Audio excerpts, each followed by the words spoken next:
How do you do, kind folks? Slam and Skits back together again. That's right. Yeah, Skits is little peeved and tired for some reason tonight. How you doing tonight, Skits? I'm a little tired. I've been doing lots of pinball cabinet painting, spray gun cleaning. So, yeah. Probably very tiring work, I would imagine. Yeah, a lot of going up and down a ladder. Anyway, yeah, we also apparently did some fantasy football today. Finally, we did a little bit of that. Maybe there's a little not, of course, keeping the things of the details of the fantasy football secret, but maybe a vlog for a certain team that a certain person created, aka the winning team, as per usual. Slam Stapleton. All the kind folks wondering what he means vlog, and there you go. No, I mean vlog.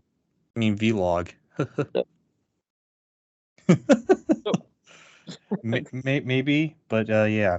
As I don't know what happens, but I don't want to toot my own horn because I might lose this year because we're on a new app for some reason.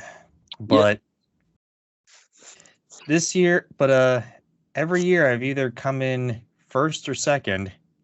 Yeah. Which is pretty great. And last year I won money, so that's pretty dope. And I hope to do the same here. That'd be pretty cool. I don't know. I didn't pay to play this time, but whatever. Anyway, though, you know who else likes to gamble? Who's that? Not Stephen King. Oh, great transition into our podcast topic of the day, ladies and folks. And there goes the door closing. We're locking the door because we've entered the 1408 hotel room in The Shining or whatever the heck it is. Oh, wow. I'm kidding though. I combined a couple books, but anyway. Stephen King, the man, the myth, the legend, the person, face of novelic horror, if you will. Yep. And yeah, so son, what is your experience with the one, the great Steve King? 3 of them. The Wise, it's probably 90% of it. The Mist. The Mist. Yes, the novella itself. Okay, we'll get to that, but what? Okay, well, that's surprising to me. Okay. Is it the movie or the book or both? The book. Oh, okay. Well, we'll get into that, but anyway, continue. Remember of it. Got that, and the last being that very. I don't know.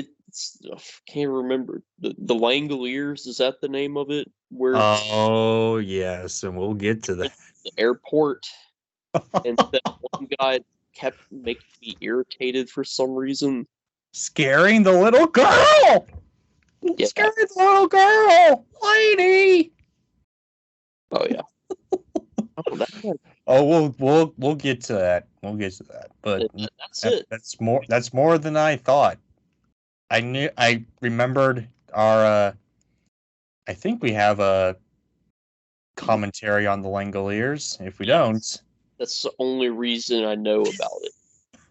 So if we don't, then that's an issue on my fault, cause on my part, because should have uploaded that or whatever. Anyway, though, Yeah. Yes, and folks, the great Stephen King, the man that can write a that can publish like 1,500-page novels in a year. Yeah. Color shocked, surprising. I mean, Impressive. Patrick Rothfuss, someone who you have absolutely no idea. He made a fantasy series called The Name of the Wind or the Sounds Killer Chronicles or whatever. also sounds right. He wrote 2 books and he's still writing his third. It's taken forever. You can learn a thing from the great Stephen King. Also, George, the guy that needs no introduction, who owns a train, who owns like a train depot or whatever or something. He owns like a railroad company or something. Ah. Which of course Skits is like, duh, trains? Of course he does. Yep. R. Yeah, I mean he's got that train cap on for a reason, but Yep. anyway, I mean he can learn a thing from Stephen King. Just yeah. Anyway, though, kind folks, not bad mouthing either of them. Take your time, guys. You know, make some good work. But Stephen King, I'll tell you, this man can write the greatest novels and publish like 3 of them in a year, and it's ridiculous. Yeah, it's impressive. It is very impressive. He's an inspiration to us all, and he's given us some of the greatest stories. Yes, yes. And the reason why we're talking about this, and I bring this up, and I really pushed for it, is because of a fellow YouTuber who goes by the name of Mike's Book Reviews that I just stumbled upon while looking on looking for YouTube videos to help me write my book, which is far away from ever publishing, sort of like The Winds of Winter and Patrick Rothfuss, which I can relate to them. But anyway, I can't. But that's I mean, yeah. But anyway, Mike's Book Reviews, I'll tell you, this guy is really good. I watch a lot of his vids. It's not a lot of editing. He just sits in front of the camera and talks, which, I mean, it's engaging. I don't have any faults with that. It's so good. So good, it doesn't really need editing.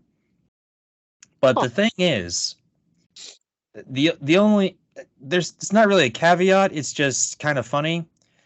Yeah. Stephen King has become, as of late, since he grew a little older, has become a author that's known to be like a older dad author. Like a lot of older dads tend to read his books these days. And Mike is not he's not crushing the stereotype, let's put it that way. He's a dad. He is a dad, so he's not really crushing the stereotype here. Yeah. Love his stuff though. Keep it up. I will continue to watch him until he gets to, I don't know, 2 billion subscribers or something. He deserves it. Yeah. But anyway, though, his love of Stephen King kind of made me think, oh, you know what? Maybe he's not that bad. Maybe I should give a couple of his books another try. And here's the thing. I haven't read everything that Stephen King's written. I read a few things. Not entirely everything, but we'll get into it. So, I don't know if you know what the golden age of Stephen King is, son. You have any idea what that is? Probably the 80s. The what? 80s or 90s, maybe. Yeah, that's going to be probably, we're going to say from Carrie to probably the It. Yeah, that's kind of what I was thinking. From Carrie to It. So it's like, That's I think his first book, which was Carrie, was released in 1977. Oh. Just double check real fast. The book, well, the movie was released in 1976, so that can't be right. So let me just double check real fast. 1974. So Well, 1974 to 1986, almost a full decade was his golden age, which is pretty it's pretty shocking. It's pretty shocking to say the least. I mean, everyone wishes they had a golden age that lasted 10 years or longer than 10 years, 12 years actually. But anyway, so we're not going to dive into every single book that Steve created, but we're just going to highlight a few of them. One of them is Carrie, like his first novel, because before this, he was through the 60s and all that. He was trying to get published in like magazines and stuff like that. And like, I think some like op-ed pieces for newspapers and whatever, that type of thing. And apparently he's tinkering with this novel called Carrie. And he was trying to throw it away because he didn't think it was that good. But his wife actually pulled it out of the trash and was like, actually, this is good. You should publish this. And he publishes it, and he published it. And yeah, it's thanks to his wife that we have Stephen King today. And Steve even made a few jokes saying like, yeah, she never lets it down either, which is kind of hilarious. That is true. I mean, I bet you'd never let me live it down if you pulled something out of the trash and you started my career, wouldn't you, son? Yeah, I mean, that's pretty significant, being such an event that you wouldn't expect to be significant, if that makes sense. Oh, yeah. It's kind of crazy. You think if he did do that, then we wouldn't have Stephen King today. We probably would have Stephen King. He probably still would be, around, but not as prevalent as he was with this. No. So Carrie came out, and it's kind of interesting because it's about a girl basically going through puberty in high school. Yep. Which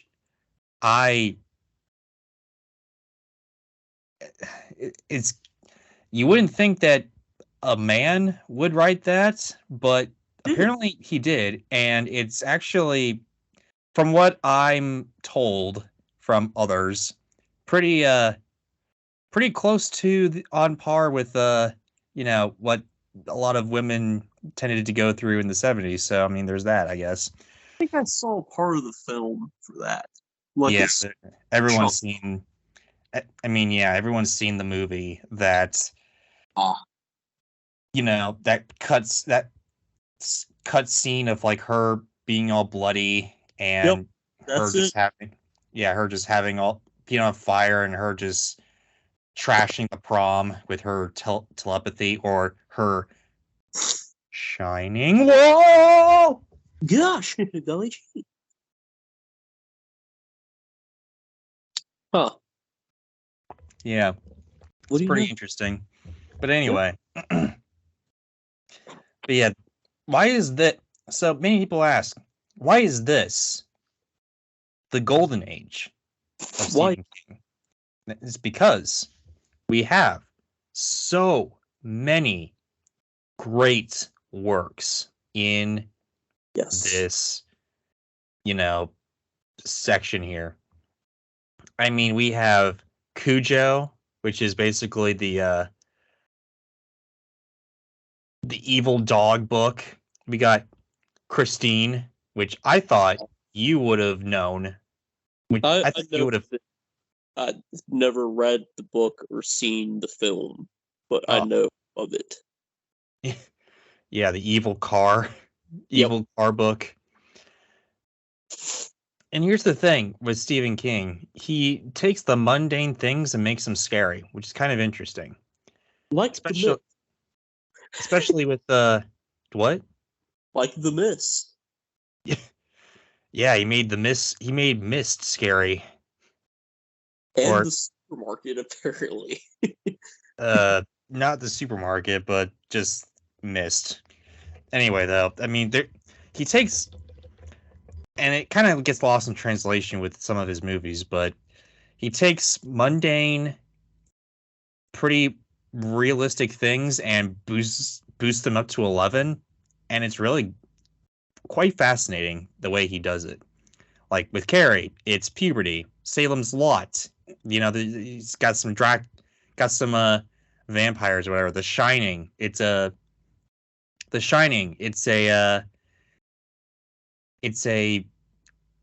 crazy, like, angry dad, how he descends into madness and all that type of thing. The Stand, it's about a pandemic killing 99% of the population and all that. And there's a reason why it's kind of come around to a lot of people these days. Gosh. But anyway, yeah. And that's just some of it, because his prose is also really, really good.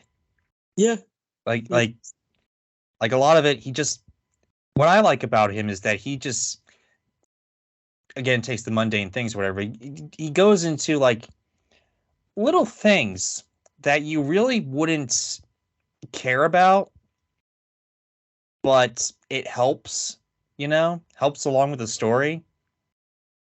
Like, for instance, I'm reading, it's a little, I'm currently trying to get through The Stand. Yeah. Because that's a long one. That's a thick one. And there's just a few things that he does that actually works. Like, for instance, there's a there is a we're jumping ahead a little bit, but there's like this mini series of The Stand where there's a mentally handicapped person. Oh. And he's not really mentally handicapped. He's plain mentally handicapped. He's actually the voice actor of Patrick from SpongeBob, which is actually pretty hilarious. That is interesting. Huh. But anyway, he in the series, he always spells everything MOON. Okay. Like MOON, that spells curtain, whatever that thing is. It's just so grating and stupid. Oh. Okay. But in the book, there's little things. I'm not going to spoil it for you, but there's little things that makes it it makes it a lot better and easier to stomach. And less, grating. Let's put it that way. But anyway, yeah. Put it that way then. So I'm just going to read off the list here, and go for it. I'm not going to dive into every single one, but we'll be here forever. But anyway, we got Carrie, Salem's Lot, The Shining, Rage, which we'll talk about, The Stand, The Long Walk, The Dead Zone, Firestarter, Roadwork, Cujo, The Running Man, The Dark Tower, The Gunslinger, Christine, Pet Sematary, Cycle of the Werewolf, The Talisman, Thinner, and finally, It. Twice. So, son. Yeah. Anything that you hear out of this list other than It and gravitates towards you? Let's see. I've heard people talk about Dark Tower a lot. I'm aware that one's one of the big cult classics he did. Yeah, that's the series where he connects all of his books. Oh, okay, that's why. All right, so that which we'll also get into because there's something that you will like. yes, the little the wise, the guest wise, I think. Not the guest wise is, but we'll get into it. We got Christine, Cars. Enough said. And aside from that, Carrie was strangely intriguing for some reason. I don't know why. It just kind of was. It was very like he didn't, you know, try to butter it up to make it nice and family friendly. It was very raw and this is reality. So, yeah, that's another thing too. He doesn't shy away from the crap. yeah. He kind of dives into like a lot, like the harsh truths of reality. And the weird thing is, it's not that long. His first book, it's like 200 pages, but it's really impactful. Huh. 200 pages for King is like a short story, basically. So That's more on the misting level. the Mist again. Oh my gosh, we'll get to the Mist. But I'm just saying, age lengthwise, it's more of a mist than wise, and like you know. Yeah, because it is 11:38. Wow, Oh, it's actually. Hold on, wait a second. Hang on. Oh wait, okay, okay. So all right, all right. okay, so yeah, he does a lot of interesting things. Like for instance, there's a lot of horror in the Golden Age, but there's also some experimentation as well. Like for instance, The Eyes of the Dragon. Yeah. That is a children's book. It's like a children's like Hmm. it's sort of like The Hobbit, except you know Hmm. more fantastical and all that. It's Oh, like it's like all of his other work is for adults, really, but this is specifically for kids, which is kind of interesting. It's hmm. experimentation and all that, which is it's kind of pretty interesting. Also, Expect from him. So yeah. yeah, and a couple more things that we'll get into Yeah. Yeah. that I want to get your perspective on. So, in the beginning, when he was publishing all this stuff, he he published it under his name, Stephen King, but he also published a few books under a Right. pen name, I guess, called Richard Bachman, Hmm. which is interesting because he wanted to see, I guess, because he wanted to see if it was his work that you know was being like making all these great reviews and all that type of stuff, or if it's um just his name, I guess. Huh. So I don't know how many books. I haven't really dove that much into it. I think there's 4 or 5 books Not the where he mist. wrote under Richard Bachman. Right. But one of them is Rage, and here's an interesting thing. He actually pulled this from like distribution, like fairly recently. Oh, You want to know why? why? Uh, oh gosh, get ready for this. Oh, golly gee. In 1977, this book was released, and it's about a kid who does a school shooting. Oh, that's awfully toileting. It's quite it's quite interesting. Let's put it that way. I mean, apparently a lot of kids who have done such who have done apparently some notorious shootings, which are not good at all. They've actually quoted this book as inspiration.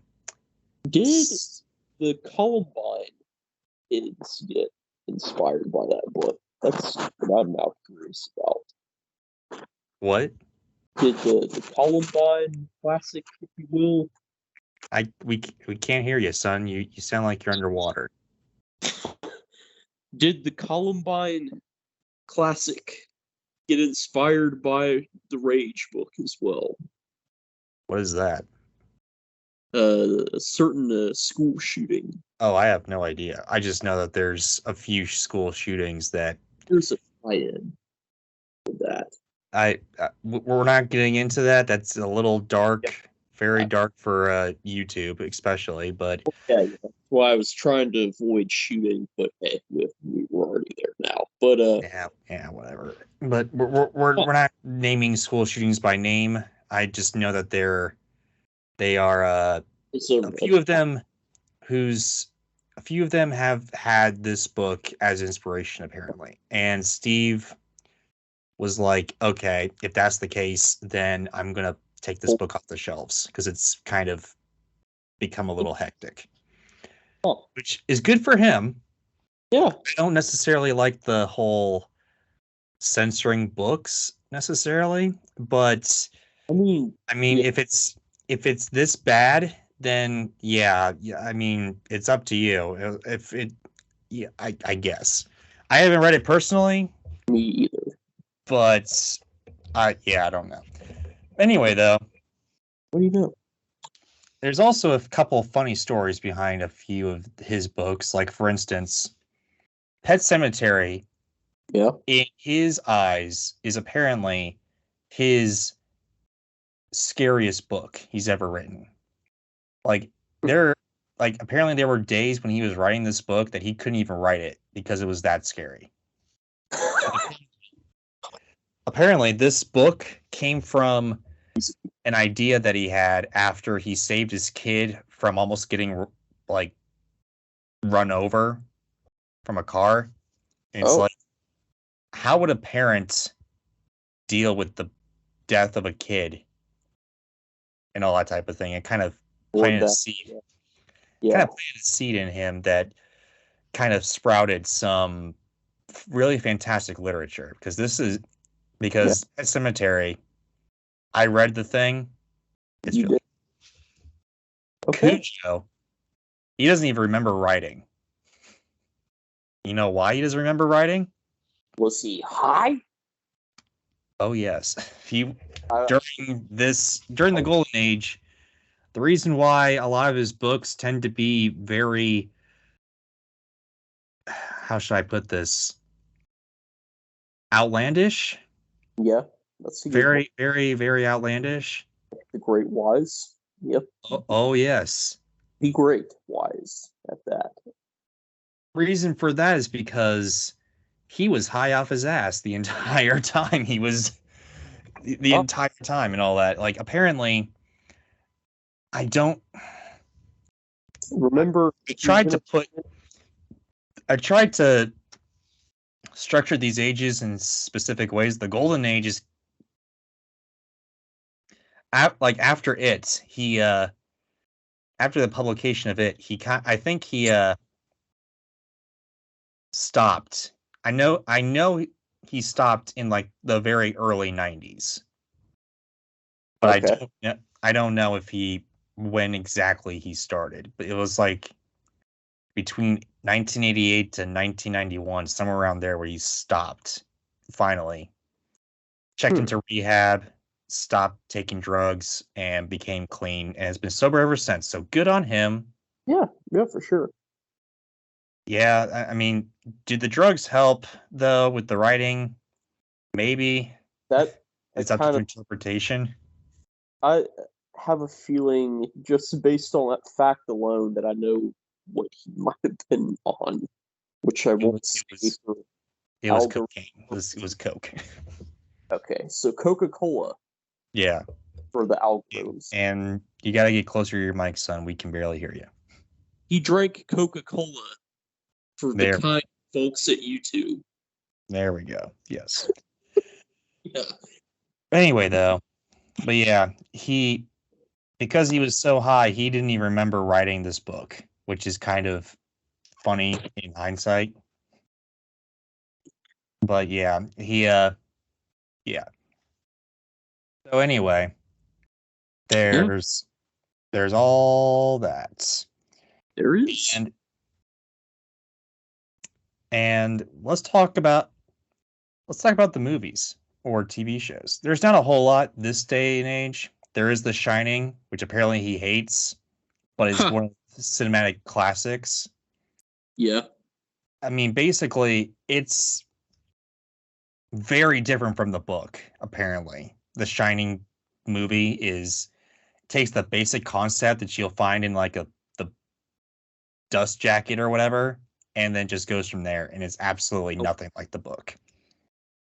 Which I guess is the reason why he hates it. Makes sense. It's a cinematic classic, so there was Carrie. He also wrote a lot of couple screenplays as well. Like for instance, Creep Show, which is also cocaine infused. If you watch it, people were smoking something. Let's put it that way. Or snorting it. People were digesting something. It went in the bloodstream at the end of it. Yes, it did. Anyway, though, and Carrie was a great film as well. That's all that really kind of came out around this time.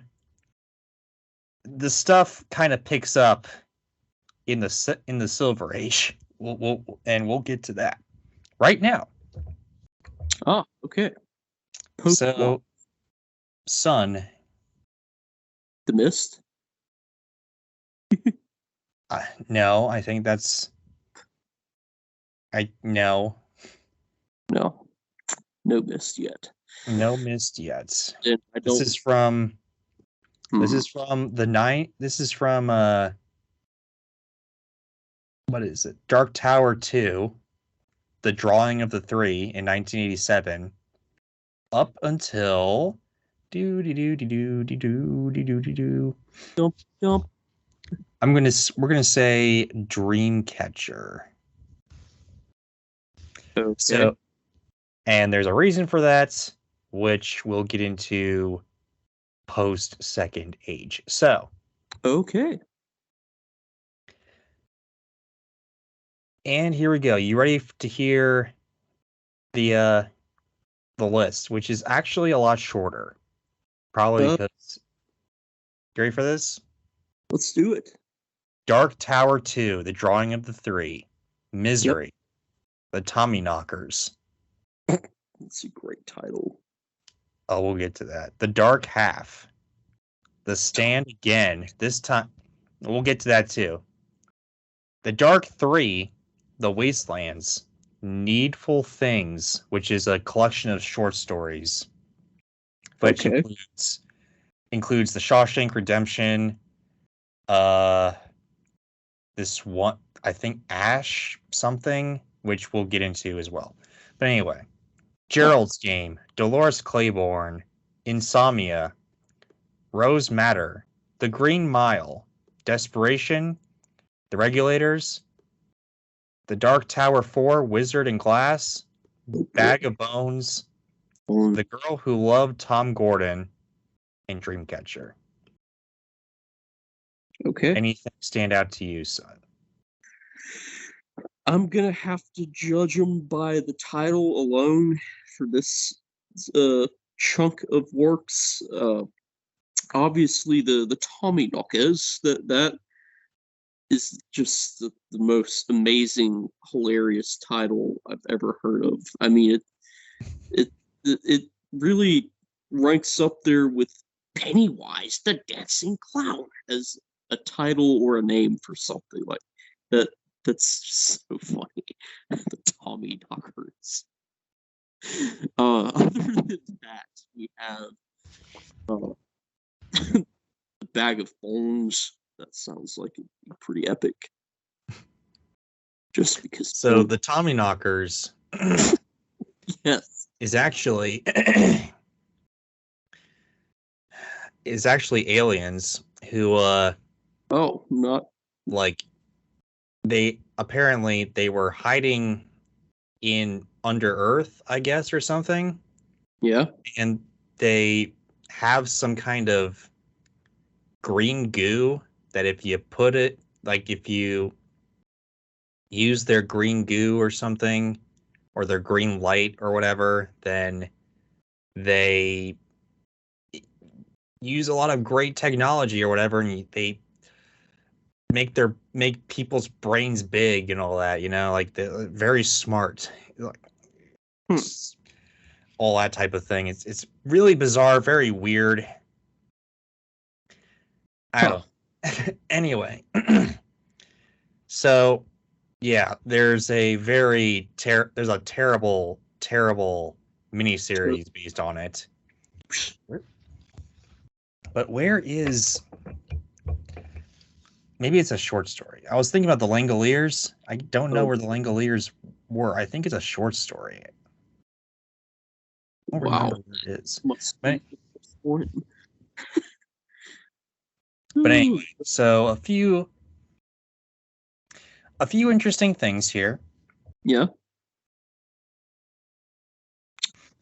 After about a decade of seeing what Stephen King tended to write, and then all of a sudden, a lot of people were coming to him to, make miniseries based on his books, movies based on his books again, and all that type of thing. Because they were selling like hotcakes and all that. Oh, yeah. A lot of people tended to kind of get the similarities of everything, like similarities of all his stories. Like, for instance, a lot of his stories, like basically 98% of his stories, take place in Maine, where he grew up, of course. A lot of his stories have a writer. Yeah. A lot of his stories have a drunk, or both. A lot of his stories have rednecks. A lot of his stories have the hypocritical Christians in there. A lot of them have the cheating, the cheater and all that. A lot of the stories have the mentally handicapped person in the story as well. A lot of his stories have The Shining, I guess, which is unexplained psychic child that just comes out of nowhere and just is psychic, just for the sake of being psychic. I see. Yeah. It's just a lot of similarities. A lot of similarities. Can that be good? Absolutely, it can. It makes it a work of King. Yes. It's like if you were writing the books, they would be like the Stapleton staples. Yes. You could think of it like that. And I think that's a good thing, personally.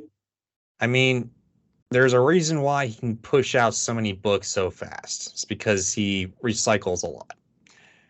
But but to be fair, a lot of his stories that he pumps out, when he gets a good one, it's great. Like, for instance, Misery. Yeah.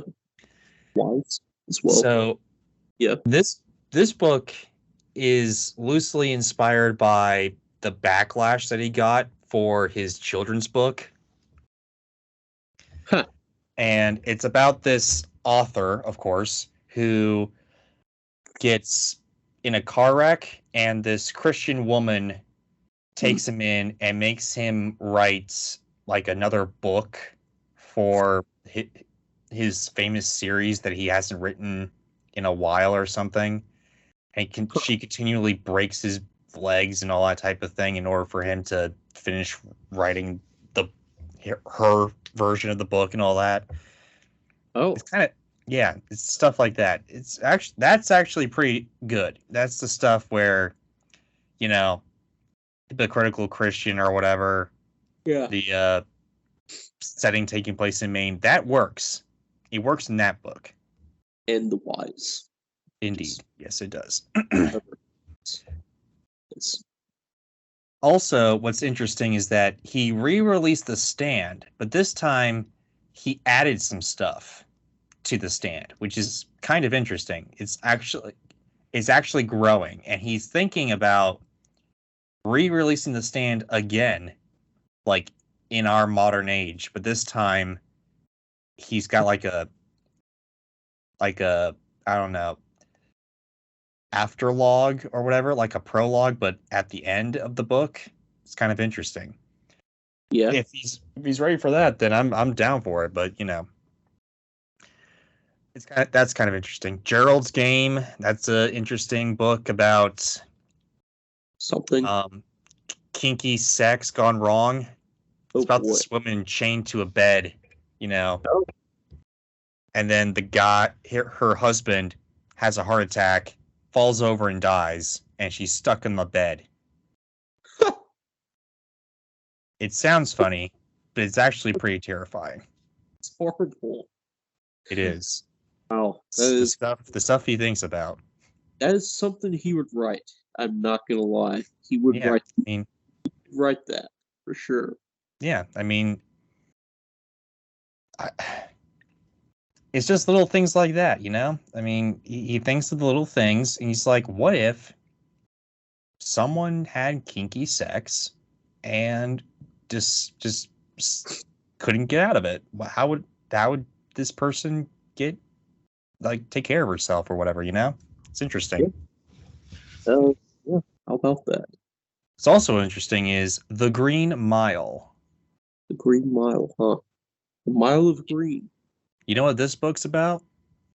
Other than a mile of green, something about. You know what this book was interesting about this book compared to others is that this one was actually published, I believe,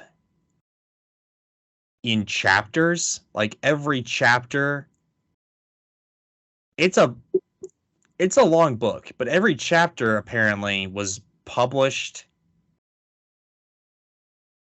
on its own. Huh. Which is kind of interesting. And that's how a lot of novels back in the day kind of were published. They were kind of published like comic books. Yeah, like in serial format, I think's the term. Yeah, I mean, that's what Huck Finn, that's how that was published originally. It wasn't published in one book. It was actually published in like serial format or whatever, So King kind of did that with The Green Mile, and it's actually a really great book. Huh. It's a long one. Not as long as some other ones that he's got, but it's a long one. Let's put it that way. Like beyond a wise length, or it's 400 pages apparently. Okay, that's not bad. I mean, for King, it's a short story. Yeah, I mean, beyond the mist, but not, not a wise. Yeah. Huh. And no, Needful Things is not the book that I was thinking about. That's actually a novel. Where is that? Good question. Hang on, I'm just gonna quickly look. There's oh yeah, and also in the Golden Age, I forgot to include this because it wasn't in the thing. But anyway, he wrote a few nonfiction books, like this one, Danes Macabre, which is about horror fiction in print, TV, radio, film, and comics, and the influence of contemporary societal fears and anxieties of the genre. Interesting. Huh. Nightmares in the Sky, which is about it's a coffee table book about architectural gargoyles. Oh, nice. And then, yeah, in 2000, he wrote On Writing, a memoir of the craft, which is, I guess, his first book while he was recovering from his car crash, which we'll get into. Oh, yeah. Later on in the post-crash. But where is that thing? There's this, different seasons. Wait, is that, hang on. That might be it. Oh, okay. So it's in 82. So it was in the Golden Age. Oh, of course. So here's another weird one. All right. Like, so of course everyone knows Shawshank. That's where this story comes from. This book, different seasons and all that. But there's this other short story that I really wanted to highlight. I'm not going to highlight every single short story because we'd be here a lot longer, and we all know we don't want to be here that much longer. But there is this story called Apt Pupil. You know what this one's about, son? The student that was very apt for an arbitrary college professor in the Northeast. That's my guess. With all the Stephenisms included. How accurate?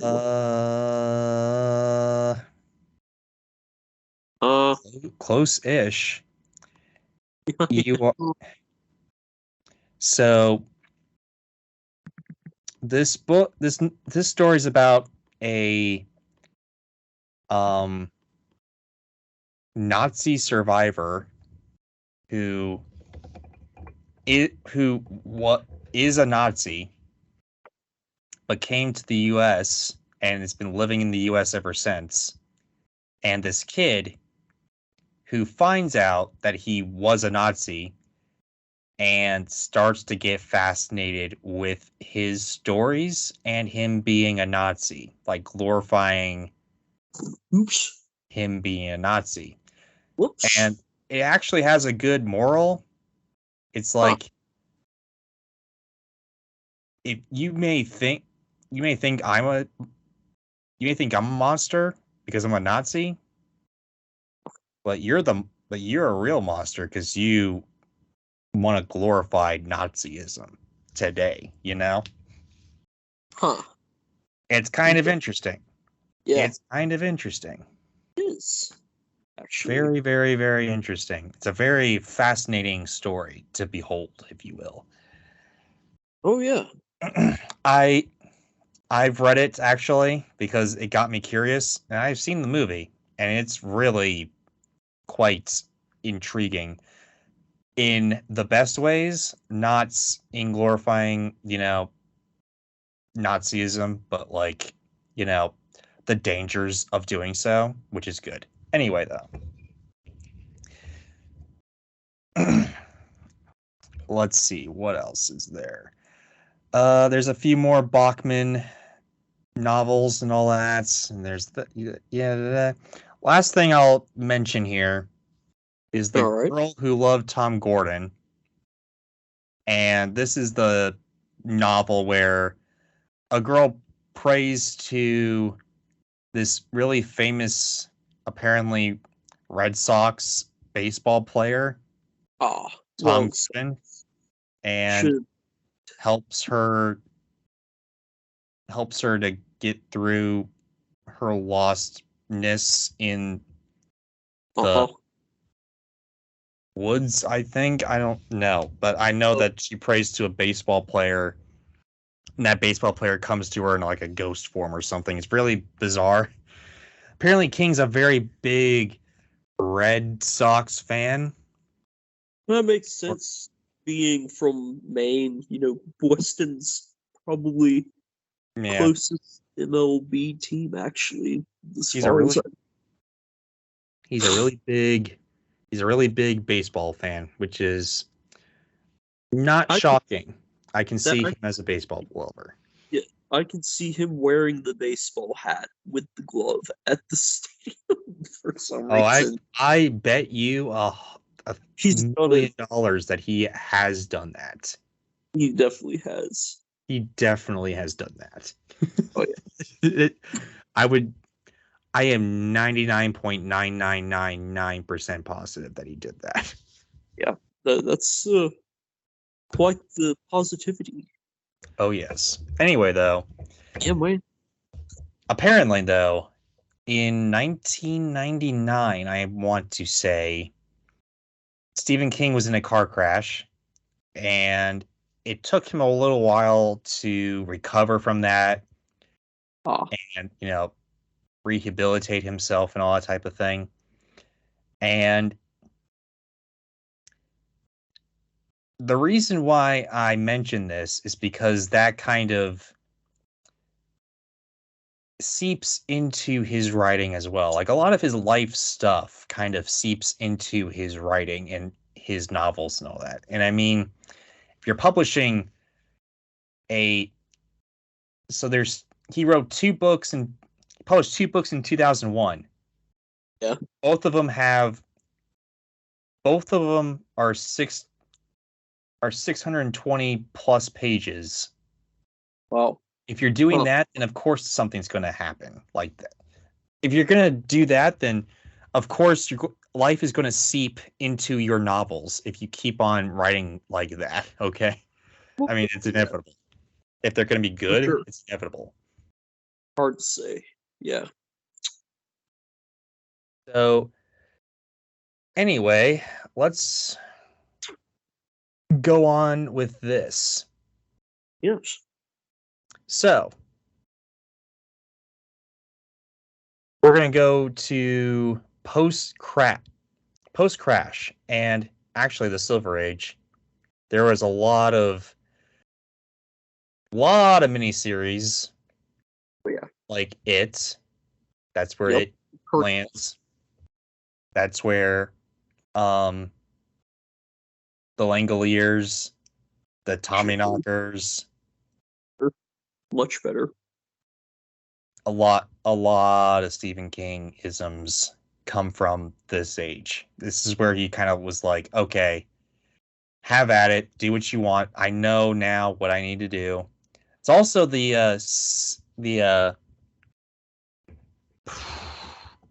miniseries for The Shining came from this too, and it is not good, but it's more faithful to the book. So I guess there's that.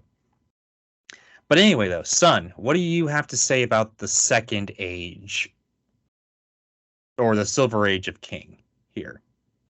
We got some very funny titles. That's really about all I got, unfortunately. I mean, the Wise miniseries to me is probably the most notable thing for me personally during that era, Yeah, which I'll make a little special note about that at the end. indeed, indeed.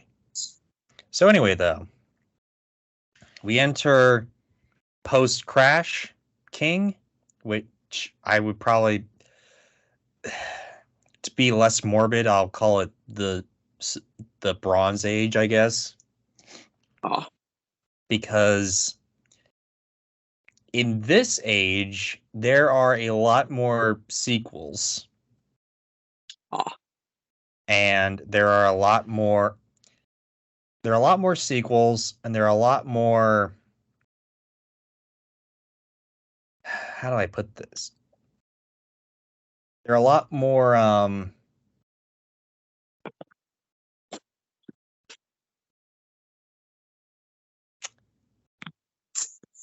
not really focused on the scary, but more focused on the story. Oh, I see. It's like King has something to say. That's a shock So he's factor. saying it through this book, kind of. Or more traditional writing. Yeah. Or he's just writing a story because he wants to excuse me. He's just writing a story. He's writing this book because he wants to continue the story from his past novels and all that. Yes. So here we go. Here's the list. Going from 2001 to 11/22/63, so 2011, I guess. So we have Dreamcatcher, Black House, From a Buick 8, The Dark Tower 5, The Dark Tower 6, The Dark Tower 7, The Colorado Kid. Scroll down here. Cell. Colorado Kid. Lacey's Story. I think that's how you pronounce it. Blaze. Duma Key. Under the Dome. And 11/22/63. Okay. Actually, no, we'll add on a little bit here. The Dark Tower, The Wind Through the Keyhole, Joyland, and Doctor Sleep. So out of all these books, there's a few sequels in these few books. For instance, there's a trilogy of Dark Tower books. Black House is a sequel to The Talisman, and Doctor Sleep is actually a sequel to The Shining, as you are well aware, because I dragged you to that movie. Which one? Doctor Sleep. Actually, I don't think you did. I remember I dragged someone. I thought it was you because you hated it. Or you hated the fact that I dragged you to it. I remember this. You were there. You were at the I guess we're at the Avalon or whatever. It was during when we were in college. At you. Yeah, it's with you and McGregor and all that. It's like I don't remember that. Okay. I remember that. Anyway, though, this is also where his, in my opinion, weakest writing is, because Dreamcatcher is not necessarily that great of a book. But then again, he was recovering from almost fatal car accident, so there's that. Cell is just awful. It's like zombie cell phones. Oh, it's stupid and bizarre. Under the Dome, that actually turned into. That's actually fairly interesting. That was turned into a CBS show that ran for 3 seasons, which is kind of interesting. I've never read it myself. In fact, while it was airing, I didn't even know that was a Stephen King book. But apparently it is. Yeah. But then again, you do have some gems. Like, for instance, 11/22/63, I believe, is in the top 10 Stephen King books. I really enjoy that book. It is just chef's kiss all around. Also, Doctor Sleep, it's actually a great book. Even though it's a sequel, doesn't matter. It's a great book. Stuff like that. But yeah, and then there's not a whole lot of Stephen King adaptations, I don't think, really, that come to mind here. I mean, there's a few, but I don't quite remember them. But there was a movie about Dreamcatcher that was also terrible. Ah. Which is one of the reasons why I remember Dreamcatcher at all. Ah. Anyway, though, son, you hear of the Bronze Age of Stephen King? What do you have to say on that?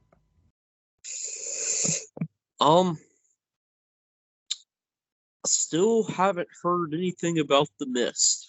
I thought it had come out by this time, but I could be wrong. No, The Mist. Wait, hold on. The Mist did come out. Let's. You really want to? I want to talk about The Mist. It's the only other one besides The Wise that I'm familiar with. Where? And the Langoliers-ish. Barely. Hang on. The Langoliers. The angry cell phone guy. The Langoliers is novella. 4 Past Midnight. Okay, that was his first thing. He released that in the Silver Age. Okay. And The Mist. We're getting to this. There's a Mist TV series. What the heck? Okay. The Mist, based on the 1980 novella, The Mist. I swore it was the 80s. I thought it was. Huh. That's very interesting. I wonder why that. Oh wait, maybe it's just novella. Maybe it was only novels and not novellas. Yeah, it's only novels. Oh, okay. That's why. This is the list of just novels. Okay. Let me hang on with there. I'm going off of the stupid list on Wikipedia. So take for that what you will. Grain of salt.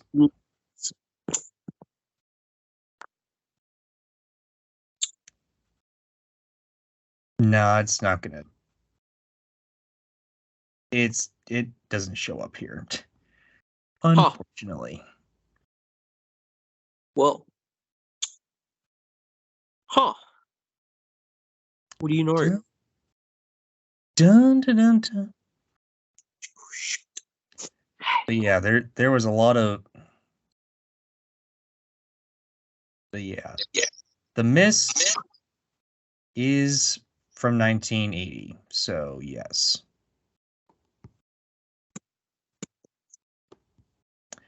Would you like to talk about The Mist, son?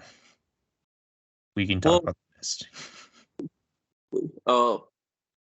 If you like stories about the kind folks getting trapped in a supermarket or a grocery store or something for a long ass time, probably multiple days, if I'm not mistaken, and then the people that dare to go outside into the mist never appear again, then check out The Mist.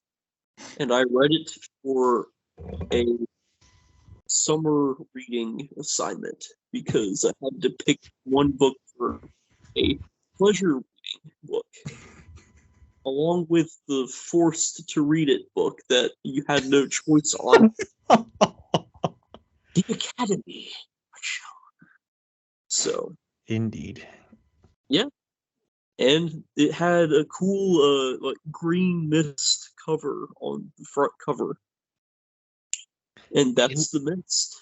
Yeah, that is The Mist. Yes, indeed. And apparently it was from what I recall, I guess it was supposed to be written in the style of like a pulpy fiction book type of deal. Oh, it's like in the old days, there was like these pulpy fiction fantasy book things. I think that's where that came from. I could be wrong though, but I do know the movie. If it's in black and white, it's very similar to the pulpy, you know, pulpy black and white movies of the 1950s. So, Yeah. but anyway, yeah, there are some gems, but getting back to the Bronze Age, there are some gems. However, there are a little bit more duds. Ah. And now we get to today, 2014 to today, which is 2023. He's still publishing. And is he publishing slower to these days? Sure, ish, but he's also, still keeping up a pace, I mean, he's always published one book, a couple books, This time, Yeah. it's mostly he's kind of slowed down when it came to the 2020s. Well, wait, actually, no, he didn't. Interesting. Anyway, though, he's still publishing 1 to 2 books a year, which is more than me, and more than George, more than Rich, or I don't even know his name anymore. Anyway, though, so here's the deal with this, and the reason why I had to include this as its own separate thing. Son, you still there? Yeah. Okay. This is the one that I'm guessing Steve's like, okay. All right. All right. All right, you guys. Yeah, exactly. Confused. What's going down with the nerds? Anyway, though, he's like, okay, you guys. I have cemented my career. I've got more money than I could possibly ever want. I think it's time to experiment. Because now he's experimenting tremendously. Like everything he's doing is basically an experiment.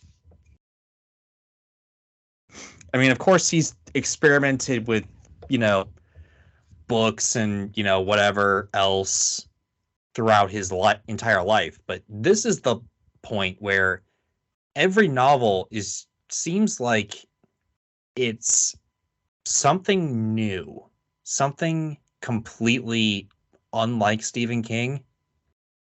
It's kind of weird. Like, for instance, he just wrote,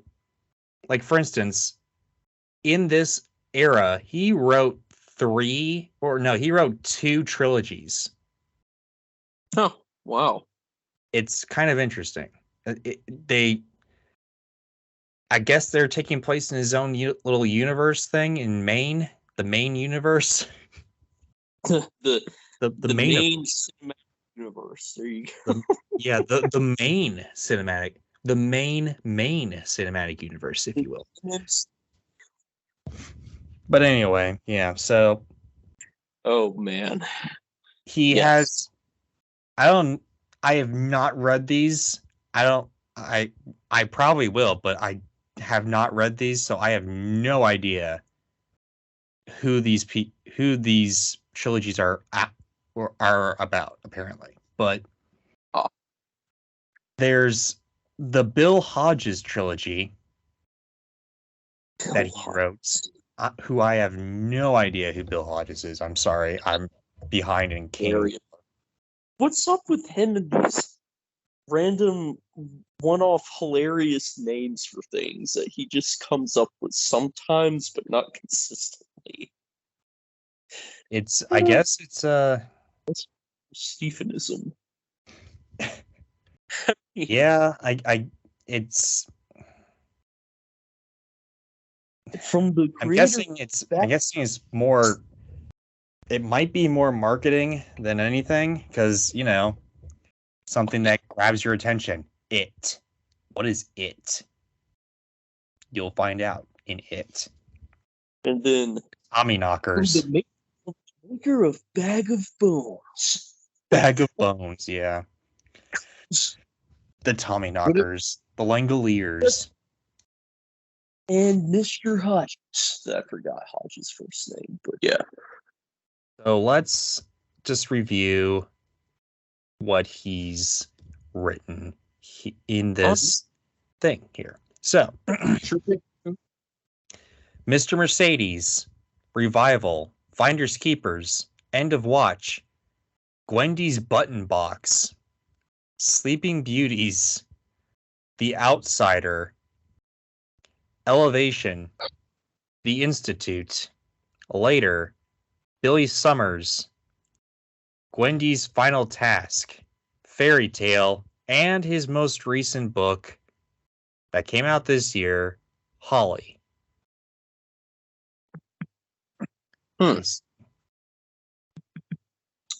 Okay.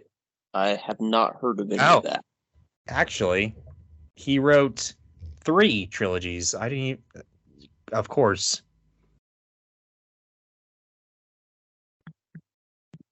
And oh boy.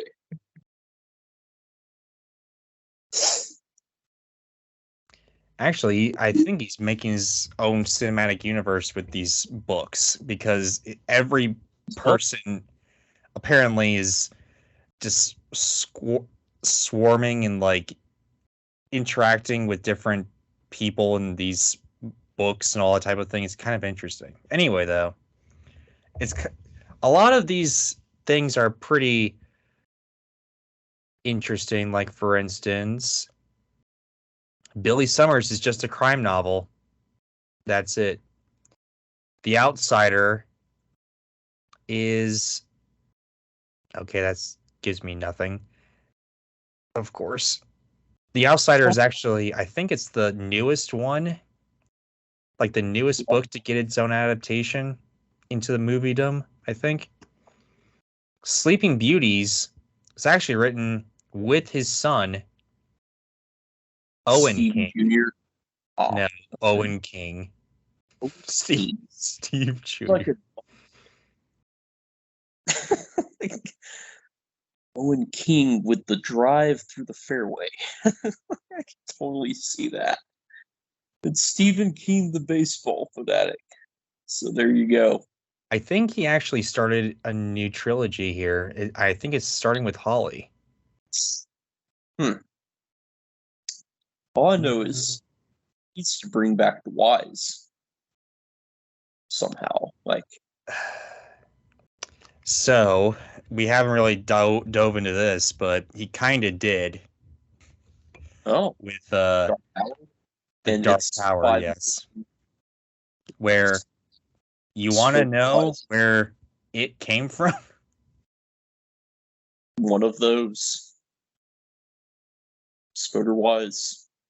Yeah, they're interdimensional hopping spiders, giant spiders that transform into your worst fear. Yeah, they're its. Yeah, and there's apparently, I haven't read this yet, but there's a part in one of the novels that like this gunslinger has to like take out like a horde of them, like a herd of its, and it's kind of hilarious. Any of the Wises? Yeah, it's like a herd of Wises, and there's actually a dark. What? Did they actually become the Wise though? Like that would be epic. Yeah, they're clowns. They do turn into Pennywise. I think so. I would assume. Yeah, like, they actually turn into clowns. Just shoot all these Wises. It's like a Wiseify. Oh, and by the way, awesome. you want to hear this? Yeah, let's hear it. So there was actually a movie based on the Dark Tower that's actually a sequel to the novels, which is bizarre and it's weird. I don't know. Anyway, something that I was shocked at that they went that far with. There's a part in the movie where they end up at this old and abandoned fair or carnival or something, and there's a giant there's a giant what? No, there's a giant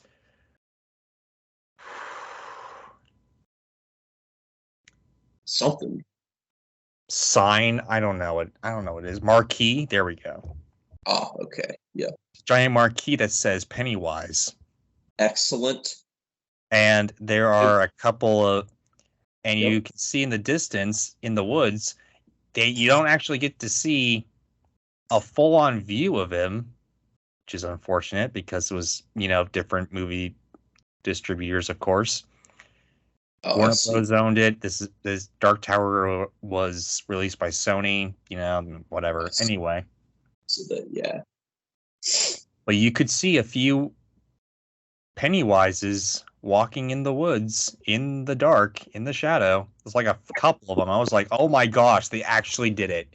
They actually did it. And then... Dark Tower is this in? What? Which one is this in? This is in the Dark Tower movie. Okay. I'll have to look into that. I don't know. I don't remember. I haven't gotten to that point in these books, but there's... Just want to witness it. Yeah, it's hilarious. Yeah. There's also a Wise that, pretends to be this kid's father or whatever, transforms and all that, and then he just transforms into this, I don't know, ooze of portalness, and then he turns into a spider and he gets shot and killed. Oh, rip. They don't actually mention it or Pennywise by name, which is sad, but it's Pennywise. Come on. It's Wise, after all. But anyway, though, yeah, that's... Oh. But yeah, I mean, there's a lot of other King stuff that we can talk about. But we'll be talking about that forever, and I don't want to be talking about this forever. But yeah, it's very interesting that he's experimenting a whole lot more in these novels, and I guess making his own cinema or a novel-ish universe, I guess. Novel universe. The MMCU, the main cinematic universe. The KNU, the King Novel Universe. The new, where the K is silent. It's the new. Yeah. The new. The new. Yeah, it's kind of interesting. Kind of interesting to say the least. Like every time now, it seems like every time he's releasing a book, if it's not since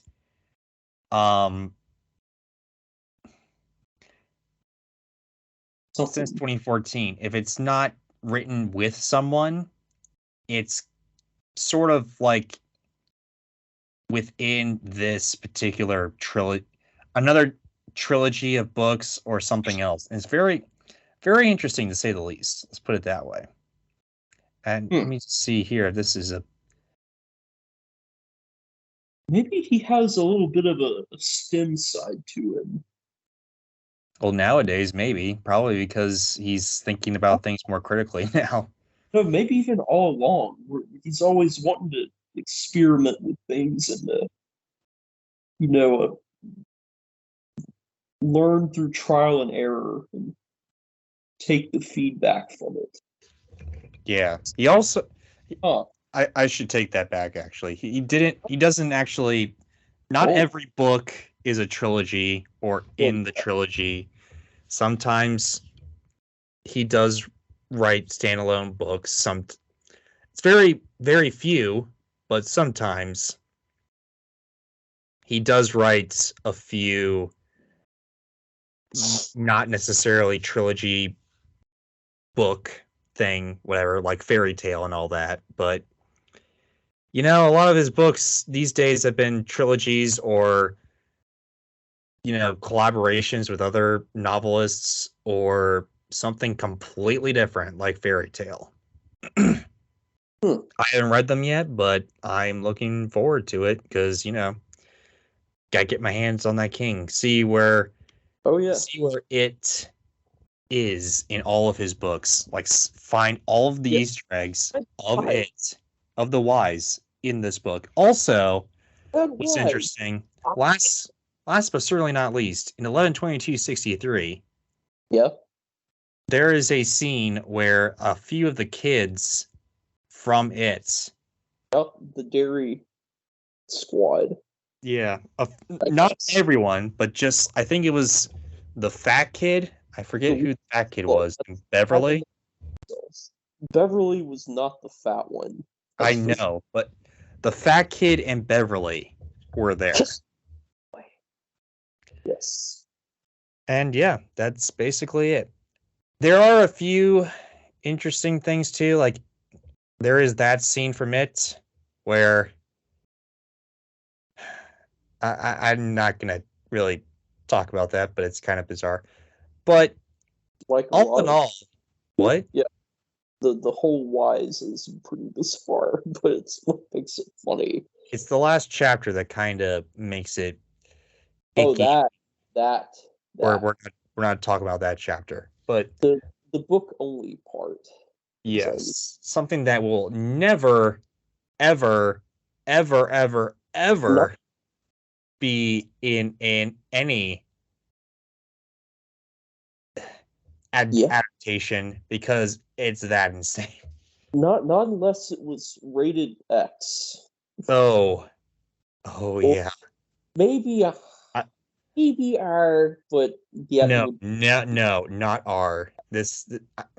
I'll tell you, no one. There are laws put in this country that don't allow any movie company to ever make a scene like that. Yeah, if you really think about what's actually happening, I get it, symbolism. Do that legally. I get it, symbolism and means stuff, but there's other ways that he could have written it. Yeah, pun intended for sure. Yeah, pun intended. But there's other ways where he could have written that scene where it was a lot less creepy and weird and gross. Let's just say there were little. No, we're not even gonna. That's all I'm gonna say. That's all we're gonna say. That's way too shocking. Go read the book for yourself. Keep an open mind, but don't. If you want to know, keep an open mind for the rest of the novel. But when you get to that, just prepare yourself. But anyway, indeed, it is something. Yeah. But anyway, though, there's sometimes you get some troubling scenes like that in it and a few of his other novels and all that type of stuff. But all in all, Stephen King is a fabulous author. Yes. Even though you may think sometimes he copy and pastes certain things from other novels into his book, like the Stephen King, like the I don't know, the drunk writer, taking place in Maine, like the story taking place in Maine, all that crap. You may think that's lazy, but it's just how he gets the stories done, and I wouldn't have it any other way. His stories have captured the imaginations of many, many, many people. And honestly, he made us look at ourselves and kind of ask the question, what is actually being scared? What is actually scary in this world? Yeah. Definitely explores fear a lot. And he's done more than scare us, though. He's made us laugh. He made us cry. Maybe it wasn't on purpose. I don't know. Maybe it was. For all Some we know. was on purpose. Some wasn't on purpose. Yeah. Why is I don't know. Damn, that was funny. Oh, that was. But really anyway, though, with that, but yeah. but anyway, with everything being said, Stephen King is a fabulous author. Hopefully, he lives for 30 more years to give us 60 more books. That'd be cool. 60 more 1,600-page novels that we'll be reading till our dying days. Yeah, maybe so. Son, any last thoughts on this man, this myth, this legend, Steve? Yes, so this is a great time to bring up my little bonus statement about the whys. So, if you want to see something hilarious, you can see my infamous YouTube parody of 90s Wise. Go look up JHEND. That's Juliet Hotel Echo Niagara. We get it. JHEND 1000. I have to say it on the phone so many times that it's like second nature at this point. But yeah, JHEND 1000, like the number. Like literally type the number. Just so we're clear. And look for Pennywise meets Georgie. You're gonna have a laugh at some adolescent excitement that put out there with our buddy Sasha, as we call him, and it got where I think YouTube disabled the comment section because they thought it was like childhood bullying or something, or like. No, they did that. I didn't do it. I know you but do it. the reason why they did it is because there are children in the video. So to stop cyberbullying or the potential for cyberbullying, they disabled the comments. I knew it was something about like bullying, and which I guess it's fair for them to say on their end.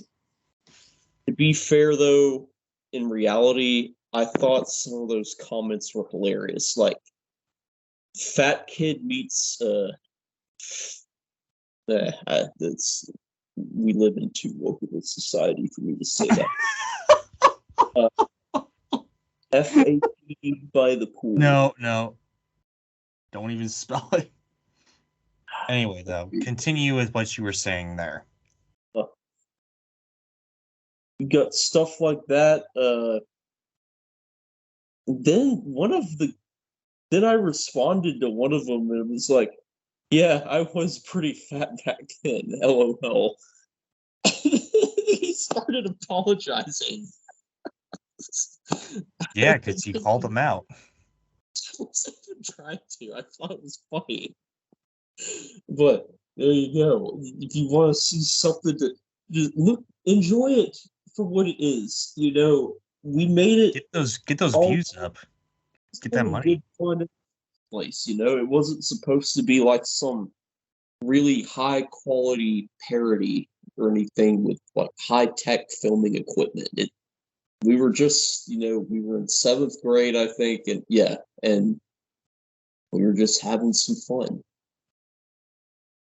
So yeah, Pennywise meets Georgie JHEND 1000, and yeah, subscribe to that if you're up for it. I don't really release much on that channel, but hey, if you want to, go for it.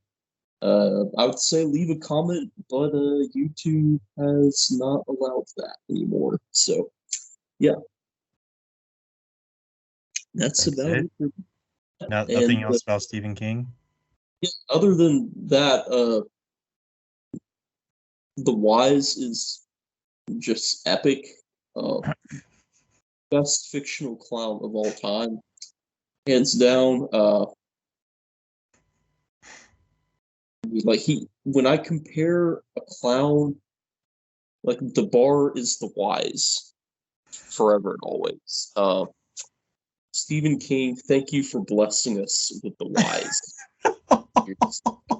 I laughed so hard at multiple renditions of wise. Thank you for blessing us with the wise. Like from the the high of Curry Wise to the Skarsgård Wise, the of Curry Wise. Thanks. Anyway, so The Mist, again, if you like a good short read, which is surprising to King. Yes, it's a good little read there. One of the very few books that I read willingly and actually didn't mind reading. So that's something in itself. And I have never read the Book of Wise. It's just that it's too big for me to want to sit down and read it. Maybe I'll put on the audiobook one day. We'll see. That audiobook is like 30 plus hours. Wise aside, Dark Tower seems intriguing. May have to look into that. And then again with the hilarious titles and names, Bag of Bones, the one about the Tommies. I already forgot what that one was called. What was it? Tommy Knockers. Tommy Knockers. There we go. We got Tommy Knockers, Bag of Bones. It ain't English. Bag of Bones. Bag of Bones. It ain't English. So we got that, and the Bill Hudgens guy or whatever. Bill Hodges. Hodges, yeah, Bill Hodges. Like Bill Hodges, it's just, so yeah. Yeah. Go check out Stevie K. Yeah. All his Stephen. It's the main cinematic universe as well, the NMCU or the FKECU. Oh yeah. Oh yeah. Yeah, if you haven't checked out King, check him out. I've read a lot of his books, and he's actually not that bad of an author. Not at all. And thank you to Mike's Book Reviews for this inspiration for us getting into Stephen King and kind of explaining a little bit about Stephen King and all that. But anyway, though, guys, question for you. You kind folks. What do you think about Stephen King?